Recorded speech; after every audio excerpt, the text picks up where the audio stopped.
Hey everyone, how's it going? Puntastic77 here, coming to you with some Team Fortress 2. Hope you're doing well.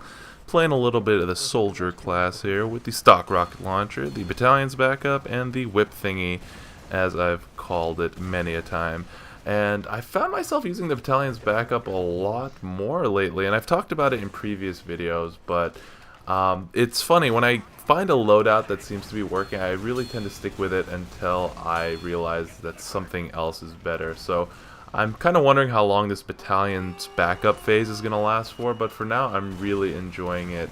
And although I do miss the damage buff from the buff banner, this is a lot better for just staying alive longer. And as I've been trying to change my playstyle to cater to a stay alive longer playstyle, this has definitely been helping me with the process here. One kind of progression that I definitely want to make in the future is going from the battalion's backup to the gunboats possibly, and using the rocket jumping ability more. That's something I've said that I don't really like to use, but I can see the benefits of it. I think that if you're rocket jumping away from somebody, it's really frustrating for the other team to try and land a shot, but it can be also frustrating for your teammates too. So for example, if you're rocket jumping away from your own medic who's trying to build an Uber, I find that really frustrating. As someone who played competitive medic for 2 seasons, it was definitely one of the more frustrating things, was dealing with soldiers who try and rocket jump away from you. And you know, you're always told, like, one of the first rules as a medic in competitive is do not chase the heals, let them come to you if they want the heals. But it's very hard to kind of follow your own rules at that point when, you know, you're like 98% away from getting a Kritzkrieg or an Uber or something like that, and the closest thing to you that could possibly get you to that is rocket jumping away from you. So I don't know, maybe that's a communication thing, but anyways, let's get into the video today. So the video you are watching right now is a little bit of Barn Blitz, and I got a really good kill streak on here. I think this is the highest kill streak I've ever gotten, and so it got me thinking about kill streaks in general, and how for the longest time I was like, I'm not getting any weapons with kill streaks in it, that's dumb, like, it's the same thing. Like, my rocket launcher is literally the stock rocket launcher with just a kill streak thing on it. And the only reason I got this right now is like, well, why, Fantastic, what the hell's wrong with you? Why are you saying that you're not going to get one, but you ended up getting a rocket launcher with a kill streak? And it's strange, because at first, Puntastic, I remember you were saying that you wouldn't get a strange weapon, and now you have a strange kill streak weapon. What is wrong with you? So, like, I get it. I get the appeal of having a kill streak. I get the appeal of having a strange. Like, it counts your kills, it counts your kill streaks. It's cool, you can show off to your friends. But at the end of the day, it doesn't really help you get closer to killing somebody. But I just want to talk a little bit about this, what I think the psychology is behind somebody getting, you know, a special kill streak, you know, vintage mocha frappe latte, you know, battalion's backup or something like that.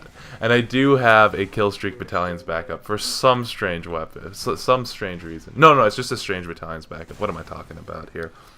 So the first point I want to make about why I think people enjoy the whole kill streak, the whole strange, the whole counting your kills phenomenon in TF2 is, one, it's a psychological thing. I think people like to see progress. People like to know that they're making an impact. And to a certain degree, they want other people to recognize it. So, for example, when you see someone getting a 5 kill streak, it's like, cool, Puntastic77 is on a 5 kill streak, on a 10 kill streak, on a 15 kill streak, is on a rampage. It kind of stems back to me to like those Halo days when, like, you'd play Halo 3 and you'd get a double kill with like a Warthog or something, and then it'd be like running riot and then rampage, and you just hear those little medals going off and you want to try and get a combo of those as fast as you can and get as many as you can. Like, I would love that. It would honestly make the game for me. And I remember looking for the voice actor who would do those medals, and just seeing him do like interviews and stuff where people would ask him to give special requests and say different things like, Dave Anderson is on a 20 kill streak, triple kill. Just those voices and those sound effects, it honestly like reminds me of the good old days of Halo. So I think it's definitely the same thing here with, you know, Team Fortress 2 and the kill streak. Like, you see at the end of the scoreboard, nowadays, like who had the highest kill streak, and it doesn't matter who got it. It's only the person with the highest kill streak weapon that it's going to show on there. So it's another incentive. So that's one thing. I think it's a psychological thing. The second point I want to make about that is that it makes people want to buy more things on TF2. So why wouldn't, Valve and Steam want to do that? It adds another feature to the market here. So you have so many different kinds of weapons now for the same thing. So like I have a minigun. It is a Mark II bot killer strange minigun, and it does not have a kill streak on it. So for me, at this point, like with the phenomenon of like, oh, I kind of like kill streaks. To me, it's kind of like, oh, maybe I kind of want to get a strange kill streak minigun, or just a straight minigun kill streak. So now I'm kind of weighing the options of like, well, do I like the kill streak feature more, or do I like the strange feature more? Do I like both?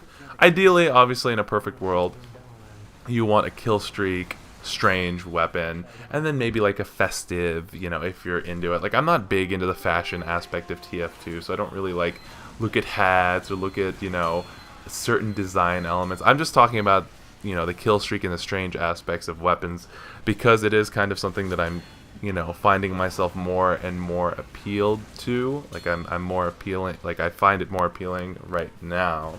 So yeah, it makes people want to spend more money, and it's not a bad thing to spend money on TF2. For me personally, I've kind of had a personal vendetta of not spending money on TF2, so I pride myself on saying that the only money that I've spent on this game is, one, I bought one key at the beginning, and I bought some Man vs. Machine tickets when, I had friends that were playing it and they wanted to complete some, they're not contracts, what are they called?